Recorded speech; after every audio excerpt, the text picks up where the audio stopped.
Les amis, bonjour, j'espère que vous allez bien et que tout se passe pour le mieux pour vous. Alors les gars, quoi de mieux que cette nouvelle période de ma vie, déménagement, mariage, nouvelle ville, nouvelle vie, pour vous faire une FAQ sur plusieurs thèmes. Et j'ai sélectionné certaines de vos questions que vous m'avez posées sur Twitter. On va pas perdre de temps, vous le savez très bien, j'aime pas perdre trop de temps, et on va un petit peu revenir sur plusieurs choses. Déjà, la première question, c'est la personne qui me demande, lorsque j'aurai la fibre optique, est-ce que je compte faire des lives avec d'autres youtubeurs pour aborder différents thèmes, dont le foot, des débriefs partagés, etc. Alors, comme je vous ai dit, je sais que je l'ai déjà dit plusieurs fois par le passé, mais la fibre, donc j'aurai maintenant officiellement la fibre optique, normalement à partir du 18 novembre. Et ce qu'il faut savoir, c'est que enfin je vais me consacrer au live sur ma chaîne Twitch, qui est ici, qui sera affichée ici, qui sera aussi dans la description. Allez vous abonner, parce que quand ça va commencer, ça va plus s'arrêter. Donc déjà, par rapport à ça, vous inquiétez pas.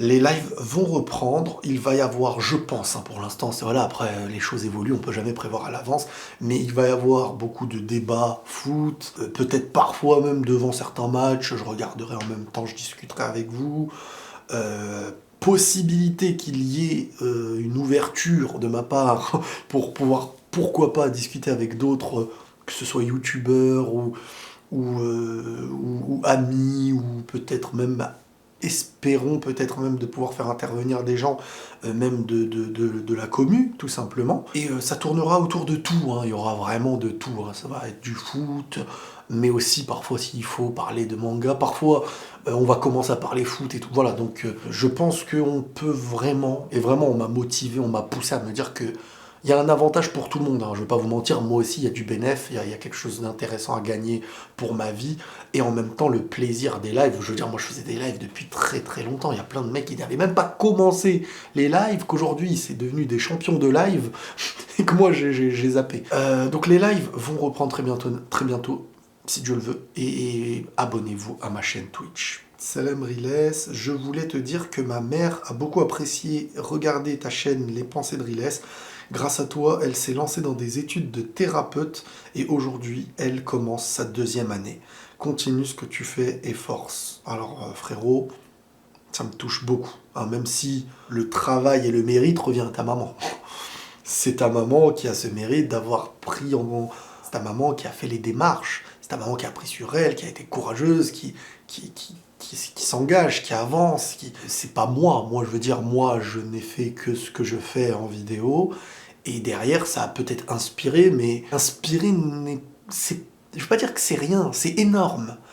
Mais il faut jamais oublier le travail d'une personne qui, quand elle est inspirée, je veux dire, tout le monde regarde des footballeurs, on revient sur le foot. Tout le monde regarde des footballeurs, quand on est petit, il y a ceux qui se disent « moi je veux être ça plus tard » et ceux qui se donnent les moyens de l'être. Tu regardes un acteur, tu regardes un truc, « ah moi je veux, moi je veux ». Le mérite, il n'est pas à celui qui fait. C'est-à-dire lui, il le fait, ouais, c'est bien, il partage et tout. Le vrai mérite, il est chez la personne qui a fait cette démarche. Et donc, gros respect pour la maman, force à elle et que Dieu lui donne la réussite et que sa 2e année se passe pour le mieux. Salut Riles, es-tu heureux en ces périodes Covid, guerre, inflation? Alors, il m'a mis des thèmes, question vie, c'est ça. Est-ce que je suis heureux? Je pense que, vous savez, il y a deux choix. Il y a deux choix. Soit on a pleinement conscience des choses, et la conscience n'est pas toujours facile, mais soit on a pleinement conscience de ce qui se passe sur Terre, et là, en fait, c'est du début de ta vie jusqu'à la fin de ta vie, bah tu ne peux pas être heureux, en fait. Je veux dire, si tu as véritablement conscience, tu es conscient qu'il y a telle personne dans cette rue qui dort dans la rue, tu es conscient qu'il y a des personnes qui meurent sous les bombes, des personnes qui ne mangent pas à leur faim, des personnes qui se font agresser, des personnes qui se font tuer, des personnes qui se font terroriser, harceler. Et je pense que Dieu, il a créé l'esprit humain avec ce côté de conscience qui est très important et ce côté un petit peu de l'oubli. Mais pas l'oubli qui sert à t'égarer, mais plutôt l'oubli qui te permet aussi de vivre ta vie et ta conscience sur Terre. Et donc je pense qu'il faut être conscient que les difficultés ont toujours existé. C'est juste qu'on a des pics de conscience, les médias, les machins, les ceci, cela, et parfois les médias, bon, bref, c'est un autre débat. Mais il faut surtout se dire que, vu ce qui existe, vu les épreuves de la vie, vu les moments difficiles que j'ai vécus, ou que je vais vivre, ou qui existent ailleurs, je dois profiter pleinement de ce que Dieu me donne. Je dois en être heureux. Je vois des gens qui sortent des expressions, ah, je veux pas manger du riz ou des pâtes tous les jours. Mais mange-les, c'est de la chance. C'est une chance que t'as. Être en paix et manger des pâtes ou du riz, c'est une chance. Il faut prendre en compte et toujours chercher la valeur de ce qu'on a à travers les personnes qui nous entourent, à travers les gens qu'on aime. Faut pas se lasser bêtement, faut renouveler toujours le bonheur. Et ça, voilà, donc que ce soit une période Covid, guerre, inflation, il faut avoir conscience des choses, ne pas se laisser marcher dessus, ne pas se faire endoctriner, ne pas se faire endormir, faire ce qu'on peut pour l'autre et savoir prendre ce qu'on possède et en faire un plaisir. C'est parfois ingrat d'être dans un monde où il se passe des choses très graves et avoir la chance d'être dans un moment où tu peux vivre un bonheur et te dire « bah non, bah si ». Concernant YouTube, est-ce que j'ai des futurs projets ? Honnêtement, moi je suis au fur et à mesure. C'est-à-dire que il suffira d'un petit truc que je ferai un jour qui deviendra peut-être la suite de ce que je fais. Pour l'instant, les projets, c'est d'ajouter à mon travail des lives Twitch et de me consacrer beaucoup plus au manga sur la chaîne Réaction Gaming, mais il y a une autre question sur ça, on y reviendra juste après. Perso, maintenant dans ma vie privée, un mini toi enfant, tu aimerais ? Je pense que la vie est faite de... Si on peut avoir un enfant dans ma vie, Vous savez, moi j'ai pas de choses dont je me dis il faut que dans ma vie. Je vis au jour le jour. Si Dieu fait qu'on doit avoir des enfants, c'est un bienfait. Et Dieu merci.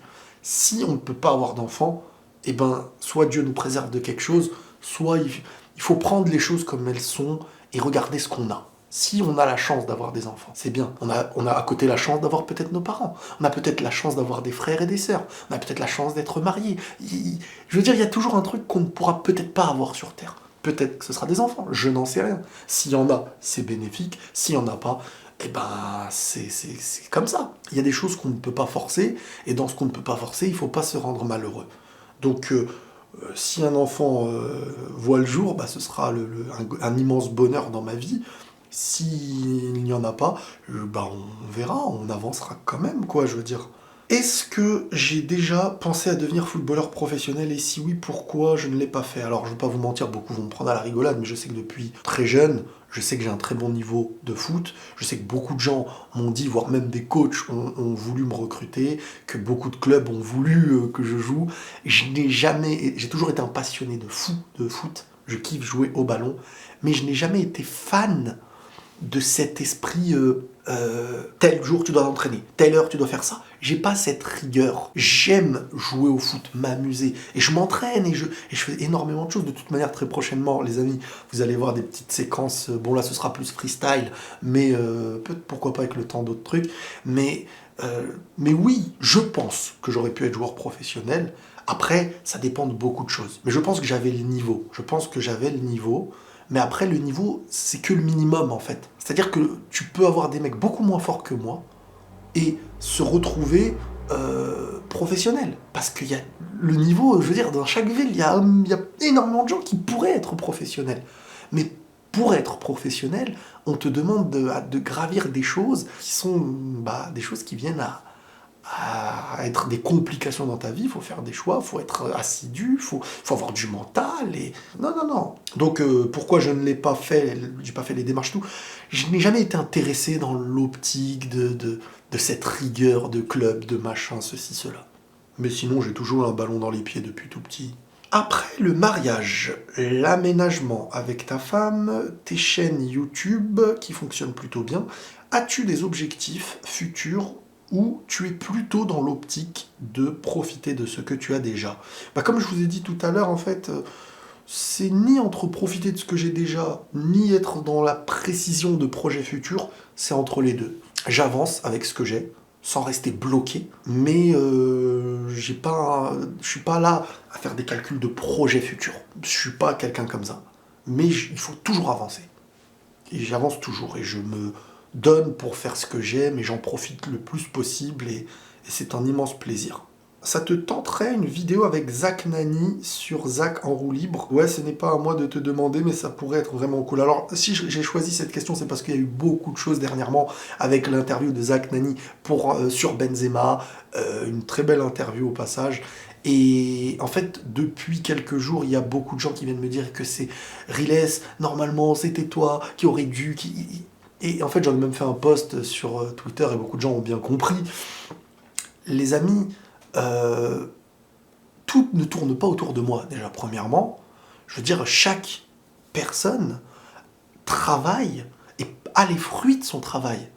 Que ce soit Willou quand il peut poser sa question, ou Bruce Granek derrière qui peut poser leur question, c'est des mecs qui charbonnent de leur côté, et ils ont le fruit de leur travail. Je veux dire, c'est pas parce que je suis supporter du Real que tout le monde doit se tourner vers moi, alors que moi-même je n'ai fait aucune démarche pour, alors que peut-être entre eux ils ont bossé, fait des choses, et c'est pas vers eux qui va se retourner pour poser une question à Benzema, c'est à Riles parce que... Non, tout ne tourne pas autour de moi. Et ils ont le fruit de leur travail, et que Dieu leur en donne plus, et j'ai le fruit de mon travail, et c'est très bien comme ça. Je veux dire, je ne suis pas envieux. Quand je vois ça, je me dis pas, oh, c'est à moi d'être là. Non, je veux dire, le Real m'a envoyé un maillot dédicacé par tout le monde, invité au Stade de France pour la finale de Ligue des Champions. Peut-être que eux aussi pouvaient se dire, moi je suis là, je travaille plus dans ce domaine que lui. Peut-être...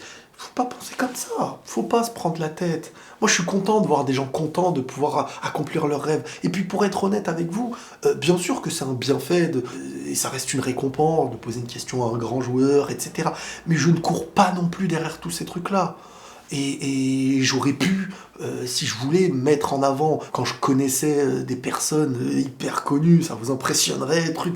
Je ne l'ai pas fait. Si demain j'ai une autre possibilité, pourquoi pas? Mais il faut pas que ce soit dans le délire de ah, ces personnes-là l'ont fait, ah, pourquoi pas moi? Vas-y, il faut que je le fasse. Et je dis ça dans le sens où derrière, une personne a rebondi sur voilà, pourquoi est-ce que j'ai refusé la proposition de Karim Jaziri, ancien agent de Benzema, ami de Benzema, de poser une question à Benzema, parce qu'en fait, il est venu ensuite, quand j'avais posté ce truc-là, me dire envoie-moi une vidéo en posant une question, et je pense que Benzema aurait répondu.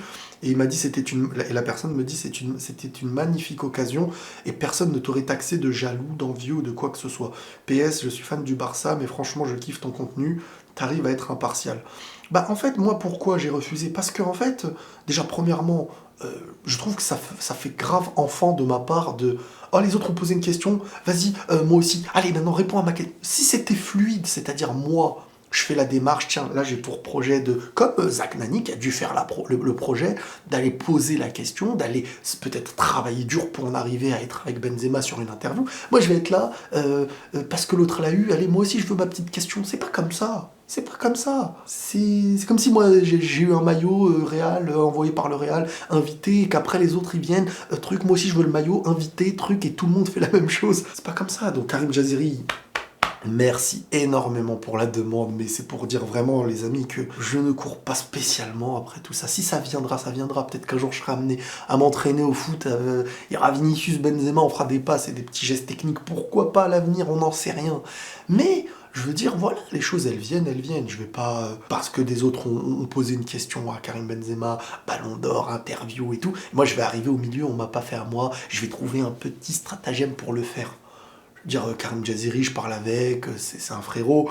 Si je voulais le faire, je sais qu'il aurait accepté depuis bien longtemps, et je lui aurais demandé depuis bien longtemps. Il n'y a aucun problème, les amis. Chacun, moi je suis content de voir les gens heureux Parfois je suis plus content pour eux que pour moi, parce que moi en fait, des fois c'est pas des choses qui me tiennent autant à cœur que eux. Vous voyez ce que je veux dire? Donc voilà, si à un moment donné je suis intéressé et que j'ai la bonne proposition à un moment, pourquoi pas? Mais sinon, voilà, tranquillou, les choses elles avancent bien. Tu as fait quoi comme étude et jusqu'à quel niveau? Alors, bah, je me suis arrêté après la troisième en fait. J'ai pas fait de grosses études. J'ai juste charbonné mentalement après tout ça. Penses-tu refaire plus de vidéos manga sur ta chaîne principale comme tu faisais avant? Bah écoutez, pour ceux qui ne sont pas au courant, il y a ma chaîne Réaction Gaming. Sur la chaîne Réaction Gaming, j'ai là-bas repris des reviews. Donc que ce soit sur la principale ou pas, pour vous, ça change rien.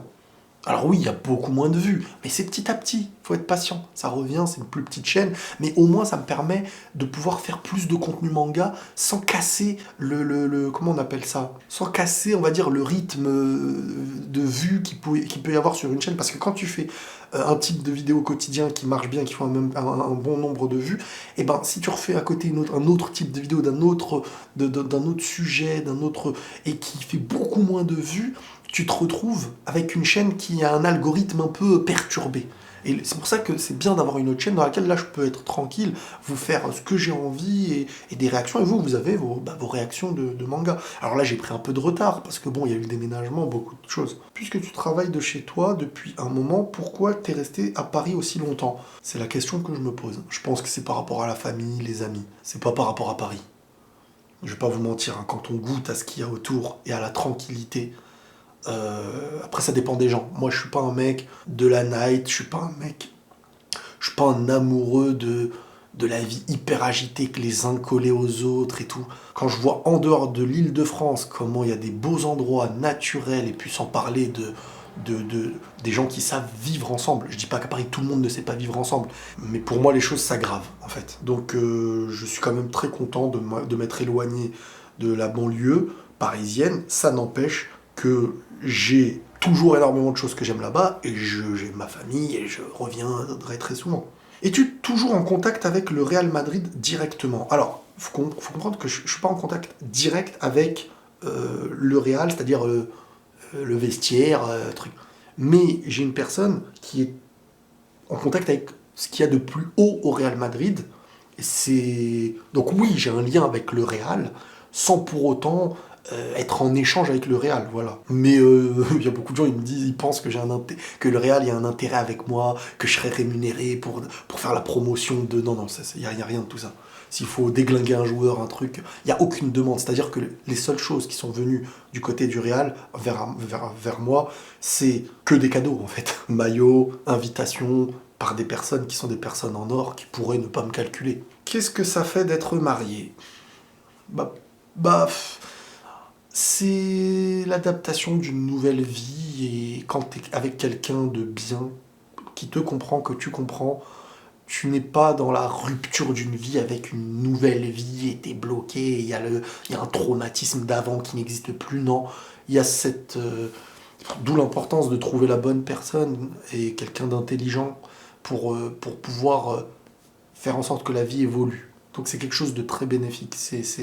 Et c'est ne pas être seul. Et il faut toujours renouveler cette relation pour qu'elle soit tous les jours belle. Donc c'est un travail quotidien. Parfois, il faut prendre sur soi dans des petites choses, mais qui ne renforcent que du positif en nous, en fait. Donc voilà, qu'est-ce que ça fait d'être marié?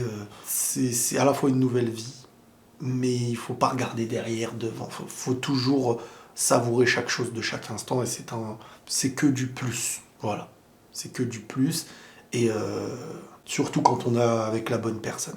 Que penses-tu du football moderne? Es-tu d'accord avec Karim Benzema? Comment vois-tu la nouvelle génération de talents? Mbappé, Haaland, Vinicius, Pedri, Musiala. C'est deux footballs différents. Je trouve que la génération actuelle dans le foot, c'est vrai, c'est beaucoup plus au niveau des stats.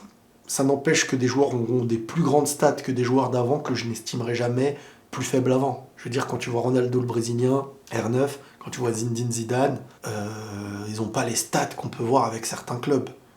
Mais c'est un football différent. Avant, par exemple, pour moi, tu avais dans chaque équipe un mec qui pourrait être un ballon d'or. Au Milan, tu avais Sheva, Henry à Arsenal, Adriano Zlatan à l'Inter. Bon, le Real, vous connaissez. Totti à la Roma, Del Piero à la Juve. Tu avais des Lampard, Drogba à Chelsea. Tu avais Steven Gerrard à Liverpool. C'était pour moi beaucoup plus grand, et on ne définissait pas le grand joueur comme on le définit aujourd'hui. Aujourd'hui, les réseaux jouent beaucoup. C'est-à-dire, tel joueur est meilleur, regardez, il a mis plus de buts. Donc il est plus fort. Mais il gagne jamais de gros trophées. Ah bon? Non, c'est plus la même manière de définir le très haut niveau, le grand joueur par rapport à avant. Par exemple, des joueurs comme Roman Riquelme, je ne sais pas si aujourd'hui il aurait la même place qu'avant, pourtant c'est l'un des meilleurs disques que j'ai pu voir de l'histoire du foot. Et enfin bref, je suis d'accord sur des choses, peut-être un peu moins sur d'autres, après c'est une question de vision des choses, mais pour moi un mec qui a 40-50 ans peut aimer quand même le foot d'aujourd'hui, avec la conscience que c'est un autre football aussi. Mais je veux dire, le foot, on l'aime quand même. Et sur ça, j'étais pas trop d'accord Mais je pense que ce qu'il a voulu dire, c'était plutôt que quelqu'un de passionné d'avant n'aura pas la même passion avant que maintenant. Mais ça dépend comment on voit le foot après. Pourquoi tu refuses de faire plus de pubs? Tu fais partie de ceux qui méritent le plus d'être rémunérés au vu de ce que tu véhicules comme valeur positive. Bah c'est gentil, mais non, non, là je ne me bloque pas, hein, je vous dis la vérité, hein. C'est-à-dire que il n'y avait pas de publicité qui m'intéressait, ou certaines j'étais pas pour. Mais sinon, globalement, je ne me bloque plus.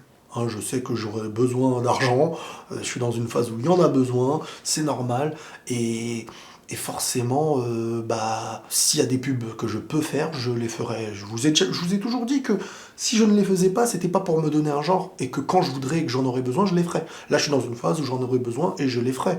Maintenant, ça dépend quoi, tout simplement. Que penses-tu du Riles qui avait commencé YouTube? Comment tu étais dans le sens, comment étais-tu dans ce sens et ce que tu as changé de mentalité, de point de vue, etc. Bah écoutez, je pense que globalement l'essence reste la même. J'en suis quand même fier parce que bon bah je me suis interdit de faire en sorte que si réussite il y a, ça puisse me changer. Je pense que j'ai pris en maturité, mais ça c'est la vie, l'âge. Ça va faire bientôt quand même des années, quoi. Bientôt 10 ans. Hein. Dans 2 ans, ça fera 10 ans, quoi. Et je pense que oui, j'ai une manière de réfléchir peut-être plus profonde qu'avant. Avant, c'était, il y avait moins de profondeur dans. Je le dis parce que je le pense vraiment. J'avais moins de profondeur. J'avais certains aspects assez naïfs aussi. On va pas se mentir, hein, sur des vidéos assez sérieuses, voire politiques, etc. J'étais parfois, je trouve, peut-être un peu plus naïf, je mettais beaucoup moins de nuances, on va dire. Mais avec le temps, j'ai su mettre beaucoup plus de nuances. J'ai gardé la foi, c'est l'essentiel, c'est-à-dire que voilà. Et je n'ai pas l'impression que les choses me soient montées à la tête. Au contraire, je pense que c'est encore plus, je suis encore plus mal à l'aise du fait d'être reconnu qu'avant. donc, donc en soi, non, je suis très content. Juste que ça avance, que ça continue. Voilà, c'est un plaisir. Merci les amis, prenez tous soin de vous et la paix sur vous.